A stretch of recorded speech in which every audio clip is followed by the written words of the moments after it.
नमस्कार, बहुत स्वागत है आपका। सुबह के 9:30 बज रहे हैं। आप देख रहे हैं न्यूज नेशन में हूं आपके साथ ज्योति तनेजा भसीन।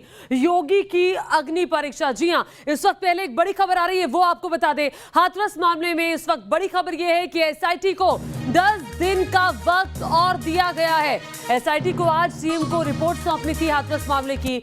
सीएम के निर्देश पर 10 दिन का वक्त और मिला है स्पेशल इन्वेस्टिगेशन टीम को। आपको बता दें, इस पूरे मामले की जांच एसआईटी भी कर रही है। एसआईटी को अब 10 दिन का वक्त और मिला है, क्योंकि अब आज के दिन मुख्यमंत्री को रिपोर्ट सौंपनी थी। एक हफ्ते के भीतर रिपोर्ट सौंपने के लिए कहा गया था मुख्यमंत्री की तरफ से, लेकिन अब 10 दिन की मोहलत एसआईटी ने और मांगी कि 10 दिन का वक्त और चाहिए इन्वेस्टिगेशन करने के लिए, और सीएम के निर्देश पर 10 दिन का वक्त और दिया गया है एसआईटी को। एसआईटी की जांच का दायरा जो है वो बढ़ गया है, इसलिए और वक्त चाहिए इस मामले की परतों को खंगालने के लिए।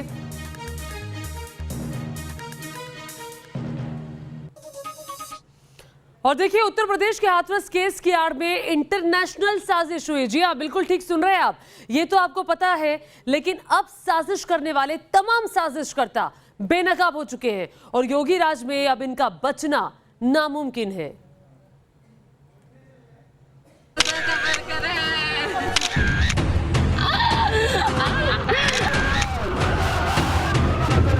दंगा कराएंगे तभी तो योगी को हराएंगे।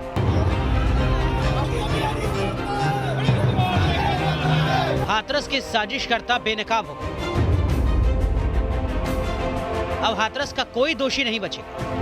आपने इन चेहरों को देखा होगा जिन्होंने सीएए के खिलाफ आंदोलन के नाम पर हिंसा करने का प्रयास किया, क्योंकि योगी की है अग्नि परीक्षा।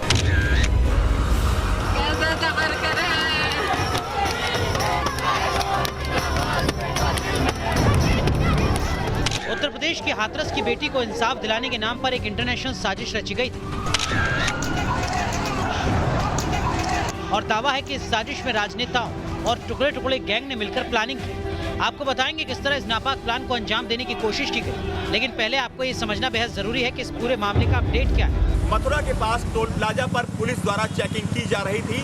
स्विफ्ट डिजायर गाड़ी में 4 युवकों को रोककर जब पूछताछ की गई तो पता चला उनका संबंध पॉपुलर फ्रंट ऑफ इंडिया यानी पीएफआई के साथ होने की जानकारी मिली।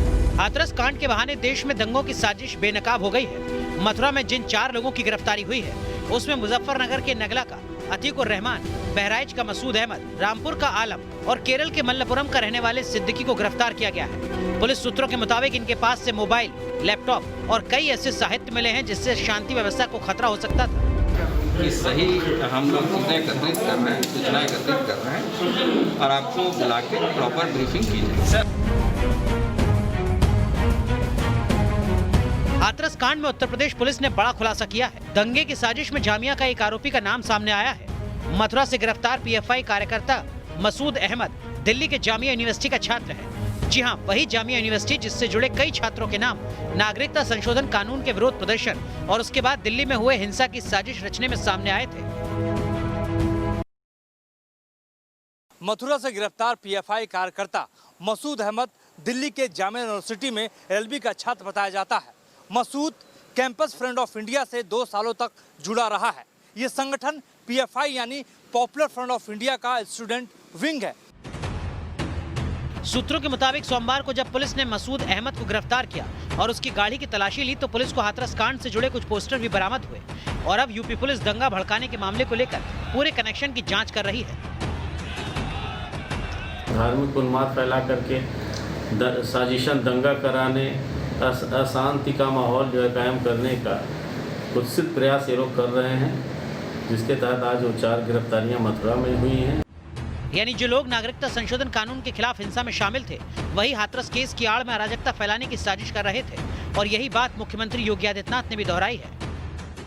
जिन्होंने सीएए के खिलाफ आंदोलन के नाम पर हिंसा करने का प्रयास किया था, जिन्होंने प्रदेश के अंदर विभिन्न स्तर पर अराजकता पैदा करने का प्रयास किया था। जाहिर है हाथरस कांड की आड़ में कुछ संगठनों ने यूपी को जातीय दंगों की आग में झोंकने की कोशिश की लेकिन इसकी पूरी प्लानिंग कैसे हुई, ये अब आप समझिए। यूपी में जातीय दंगों के लिए बाकायदा विदेश से फंडिंग हुई। एमनेस्टी इंटरनेशनल जैसे अंतर्राष्ट्रीय मानवाधिकार संगठन के साथ ही पीएफआई और एसडीपीआई जैसे संगठनों ने मिलकर यूपी में समाज को बांटने और सूबे की छवि खराब करने की कोशिश की। उत्तर प्रदेश में अभी कितनी भीषण जाति और सांप्रदायिक दंगे की नींव रखी गई थी एमनेस्टी इंटरनेशनल जैसे संगठनों के माध्यम से, विदेशी फंडिंग के माध्यम से। हाथरस कांड की आड़ में समाज को बांटने के नाम पर जातीय दंगों का ताना बाना एक वेबसाइट बनाकर बुना जा रहा था। हाथरस पीड़िता की मौत वाली रात ही इस वेबसाइट को साजिश की नीयत से बनाया गया था। मुस्लिम देशों और इस्लामिक कट्टरपंथी संगठनों से वेबसाइट के लिए पैसा भी आया था। यही नहीं, इसकी साजिश पिछले एक हफ्ते से रची जा रही थी। कैसे कैसे लोग, राजनीतिक दलों के लोग, विभिन्न संगठनों के लोग किस तरीके से दंगा कराने पे उतारू थे, यह दृश्य आपने देखा होगा। पिछले एक सप्ताह से आप देख रहे होंगे कैसे माहौल को खराब करने का प्रयास हो रहा है। जांच एजेंसियों को अभी तक जो जानकारी मिली है उसके मुताबिक उत्तर प्रदेश की सरकार के खिलाफ लोगों को भड़काने के लिए बाकायदा जस्टिस फॉर हाथरस नाम से एक वेबसाइट बनाई गई है। हजारों लोगों को इस वेबसाइट से जोड़ा गया। इस वेबसाइट में विरोध प्रदर्शन की आड़ में दंगे कराने और दंगों के बाद बचने का तरीका भी बताया गया। यूपी पुलिस के पास भी खुफिया विभाग का इनपुट था। इसमें इस बात की पुख्ता जानकारी थी कि यूपी को सुनियोजित तरीके से दहलाने की कोशिश की जा रही थी। अब आपको दिखाते हैं साजिश के मामले में हाथरस कांड में आरोपी का परिवार किस तरह पीड़ित परिवार पर ही झूठी बयानबाजी का आरोप पड़ रहा है। जो ये घटना नाम लिखवाए गए हैं वो तो यहाँ थे ही नहीं। एक जो ड्यूटी करता है चंदपा पे चला रहा है दूध का, और जो वो यहाँ गाय को पानी पिला रहा था जब घटना हुई थी। उसके पापा भी थे, गांव का एक व्यक्ति था वो भी यहाँ बैठा था और उसने भी देखा है। हाथरस को लेकर बीजेपी सीधे सीधे गांधी परिवार से सवाल पूछ रही है। केंद्रीय मंत्री स्मृति ईरानी ने राहुल गांधी की चुप्पी पर सवाल उठाए हैं। पॉलिटिकल सिलेक्टिविज्म अगर गांधी खानदान करता है तो उसमें आपको किसी प्रकार से आश्चर्य नहीं करना चाहिए। अगर गांधी खानदान तब चुप बैठता है जब अशोक गहलोत जी ये कहते हैं कि राजस्थान में जिस बिटिया का बलात्कार हुआ वो अपनी मर्जी से लड़कों के साथ गई, तब आपको अचंभा नहीं होना चाहिए। अगर छत्तीसगढ़ में कोई पत्रकार पीटा जाता है सरेआम और गांधी खानदान मौन बैठा रहता है, तब आपको बिल्कुल भी आश्चर्य नहीं होना चाहिए। हालांकि विपक्ष का दावा है कि सरकार अपनी नाकामी छिपाने के लिए लोगों को भटकाने की कोशिश कर रही है। बेटी के साथ दरिंदगी हुई थी, जब उसकी मौत हो गई और रातों रात उसको जला दिया गया, तब से माहौल बिगड़ा। तो जलाने में कौन था? योगी सरकार की पुलिस, योगी सरकार का डीएम। क्या इस साजिश में उत्तर प्रदेश की पुलिस भी शामिल है? प्रदेश में आज जो 4 एक्टिविस्टों को अरेस्ट किया गया है और उसके बाद हम देखते हैं कि वहाँ पुलिस और गवर्नमेंट ऐसा एक न्यूज़ फैला रही है कि popular front of India Hathras के इशू को लेकर कम्युनल और कास्ट वायलेंस करने की कोशिश कर रहे हैं। ये पूरी तरीके से एक बेबुनियाद और बचकाना एक एलिगेशन है।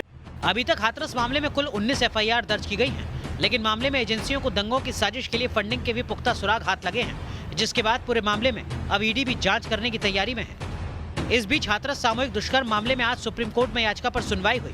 सुनवाई से पहले यूपी सरकार की ओर से कोर्ट में हलफनामा दाखिल किया गया। चीफ जस्टिस ने इस मामले की सुनवाई के दौरान कहा कि हाथरस की घटना झकझोर देने वाली है। कोर्ट ने यूपी सरकार से पूछा कि इस मामले में पीड़ित परिवार और गवाहों की सुरक्षा सुनिश्चित करने के लिए सरकार की ओर से क्या कदम उठाए गए हैं। सुनवाई के दौरान याचिकाकर्ता की तरफ से पेश वकील ने कोर्ट की निगरानी में इस मामले की जांच के लिए एसआईटी गठित करने की मांग की। सॉलिसिटर जनरल तुषार मेहता ने कहा कि हम याचिका का विरोध नहीं कर रहे हैं। सुप्रीम कोर्ट ने सुनवाई के दौरान यूपी सरकार से गवाहों और परिवार की सुरक्षा, पीड़िता परिवार के पास वकील है या नहीं और इलाहाबाद हाईकोर्ट का स्टेटस क्या है, इन मुद्दों पर 1 हफ्ते के अंदर हलफनामा दाखिल करने को कहा है और अब अगली सुनवाई 1 हफ्ते के बाद होगी। Team news nation.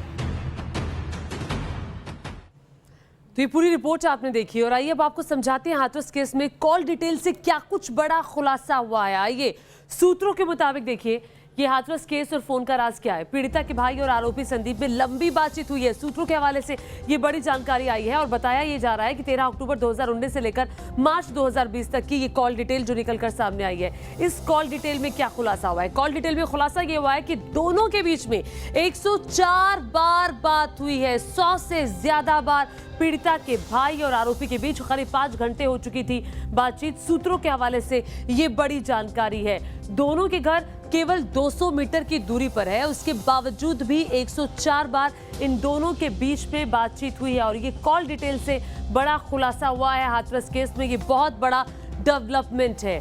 और इसके अलावा आपको ये भी बता दें कि हाथरस कांड की जांच में नया खुलासा होने का दावा किया जा रहा है। उत्तर प्रदेश पुलिस की पड़ताल की माने तो पीड़ित परिवार और मुख्य आरोपी संदीप फोन के जरिए आपस में संपर्क में थे और पीड़ित परिवार और संदीप के बीच फोन पर बातचीत का ये जो सिलसिला था ये पिछले साल अक्टूबर में शुरू हुआ था।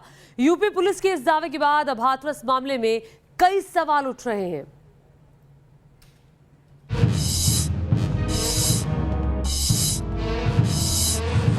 कॉल डिटेल से हाथरस मामले में आया नया ट्विस्ट।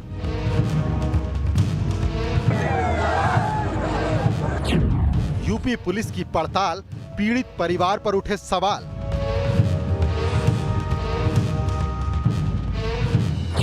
पीड़िता के भाई और आरोपी के कॉल डिटेल से हुआ बड़ा खुलासा।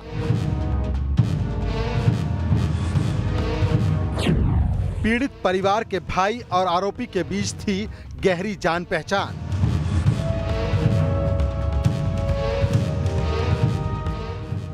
यूपी के हाथरस केस में हर दिन नई परतें खुलती जा रही हैं। अब इस केस में नया और बेहद चौंकाने वाला ट्विस्ट आ गया है। दरअसल हाथरस कांड में यह खुलासा यूपी पुलिस की जांच में हुआ है। सूत्रों के मुताबिक पुलिस ने आरोपी और पीड़ित परिवार के कॉल रिकॉर्ड को खंगाला तो पाया कि पीड़ित परिवार और हाथरस केस के मुख्य आरोपी संदीप फोन के जरिए आपस में संपर्क में थे। दोनों के बीच फोन पर लंबी बातचीत की बात सामने आ रही है। बड़ी बात तो ये है कि दोनों के बीच कई घंटों तक बातचीत होती थी। दोनों के बीच 13 अक्टूबर 2019 से मार्च 2020 तक 104 बार बातचीत हुई थी। बीते 6 महीनों में दोनों के बीच करीब 5 घंटे बात हुई थी। सूत्र बताते हैं कि इसमें से 62 कॉल पीड़ित परिवार की ओर से की गईं, तो वहीं 42 कॉल आरोपी संदीप की ओर से की गई थी। सूत्र बताते हैं कि आरोपी संदीप और पीड़िता के परिवार के बीच जिस नंबर पर बातचीत होती थी वो नंबर पीड़िता के बड़े भाई के नाम पर रजिस्टर्ड है। जाहिर है कॉल डिटेल से हुए इस खुलासे के बाद हाथरस केस में पीड़ित परिवार पर अब कई सवाल खड़े हो रहे हैं। सवाल उठ रहे हैं कि क्या पीड़ित परिवार सच को छिपाने की कोशिश कर रहा है? अगर ऐसा नहीं है तो फिर पीड़ित परिवार क्यों सीबीआई जांच से भाग रहा है? आखिर क्यों पीड़ित परिवार नार्को टेस्ट नहीं कराना चाहता है? इधर स्पेशल इन्वेस्टिगेशन टीम की जांच भी अंतिम दौर में है और एसआईटी अपनी रिपोर्ट आज मुख्यमंत्री योगी आदित्यनाथ को सौंप सकती है। यूपी सरकार ने इस मामले में सुप्रीम कोर्ट की निगरानी में सीबीआई जांच की मांग की है।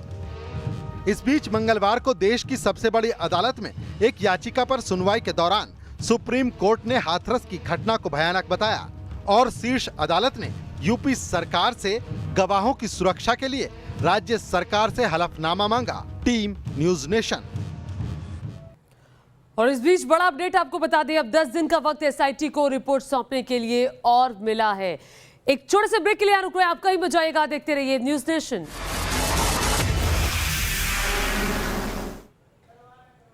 ब्रेक के बाद स्वागत है आपका और इस वक्त एक बड़ी खबर आ रही है। हाथरस मामले से जुड़ी हुई एसआईटी की टीम आज फिर पहुंची पीड़िता के गांव। आपको बता दें एसआईटी को जांच के लिए 10 दिन का वक्त और मिला है। एसआईटी को आज अपनी जांच रिपोर्ट सौंपनी थी, लेकिन मुख्यमंत्री ने 10 दिन का वक्त और दिया है, चूंकि और भी कई एंगल हैं जिसकी जांच करना बाकी है। चूंकि जांच का दायरा एसआईटी का बढ़ा है, एसआईटी को आज रिपोर्ट सौंपनी थी, लेकिन बड़ी जानकारी इस वक्त आ रही है कि एसआईटी की टीम आज फिर पहुंची है पीड़िता के गांव। एक और बड़ी खबर आ रही है, एसपी ने हाथरस कांड की जांच पर सवाल उठाए हैं। एसआईटी को जांच के लिए 10 दिन और दिए जाने पर सवाल उठाए हैं। समाजवादी पार्टी के नेता अनुराग भदौरिया ने सवाल उठाए हैं। समाजवादी पार्टी ने सवाल उठाए हैं कि आखिर एसआईटी को 10 दिन का वक्त और क्यों दिया गया। एसपी नेता हैं अनुराग भदौरिया, उन्होंने सवाल उठाए हैं कि आखिर एसआईटी स्पेशल इन्वेस्टिगेशन टीम जो कि हाथरस मामले की जांच कर रही है, उसे 10 दिन का जो वक्त दिया गया है वो क्यों दिया गया है। कमाल उत्तर प्रदेश की सरकार है, कोई भी काम समय सीमा के अंदर पूरा नहीं कर पाती है। हाथरस केस में 7 दिन के अंदर में एसआईटी को जांच पूरी करके देनी थी, जो नहीं दे पाई, अब 10 दिन का समय और मांग रही है। इसके मतलब सरकार और प्रशासन के बीच में कहीं ना कहीं कोई तो समस्या है, और ये समस्या उत्तर प्रदेश की जनता के लिए ज्यादा चिंता का विषय है। तो आपने सुना, अनुराग भदौरिया कह रहे थे कि सरकार और प्रशासन के बीच में कोई ना कोई समस्या है। सीधे तौर पर सवाल उठाते हुए एसपी नेता अनुराग भदौरिया ने सवाल उठाए हैं कि आखिर एसआईटी जिसे 7 दिन के अंदर अपनी जांच रिपोर्ट देनी थी, सौंपनी थी मुख्यमंत्री को, उसमें वो 10 दिन का वक्त और क्यों मांग रही है। और इस बीच एक और बड़ी खबर आ रही है, कांग्रेस ने भी हाथरस कांड पर सवाल उठा दिए हैं। सवाल उठाते हुए कहा कि खुद की करतूतों से बदनाम हो रही है यूपी की सरकार। पीएल पुनिया कांग्रेस नेता ने ये सवाल उठाए और कहा कि रात में क्यों किया गया पीड़िता का अंतिम संस्कार। पीएल पुनिया कांग्रेस के वरिष्ठ नेता जिन्होंने कहा कि रात में क्यों किया गया अंतिम संस्कार। और साथ ही साथ आपको बता दें, पीएल पुनिया ने हाथरस कांड पर सवाल उठाते हुए कहा कि खुद की करतूतों से बदनाम हो रही है यूपी सरकार। सुनिए जरा पीएल पुनिया क्या कह रहे हैं।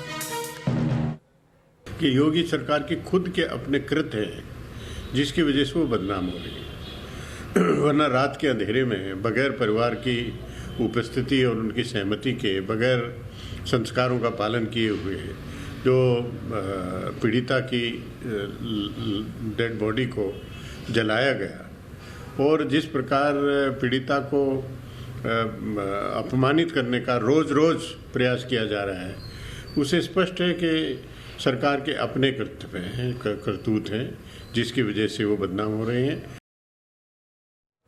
तो आप सुन रहे थे कांग्रेस के वरिष्ठ नेता पीएल पुनिया जो कि सरकार पर सवाल उठाते हुए, और उधर समाजवादी पार्टी ने एसआईटी को 10 दिन का वक्त जो और दिया गया है उस पर सवाल उठाते हुए कहा है कि कुछ ना कुछ गड़बड़ जरूर है सरकार और प्रशासन के लेवल पर। इस बड़ी खबर पर न्यूज नेशन दिन भर बना रहेगा। एक छोटे से ब्रेक के लिए रुक रहे हैं।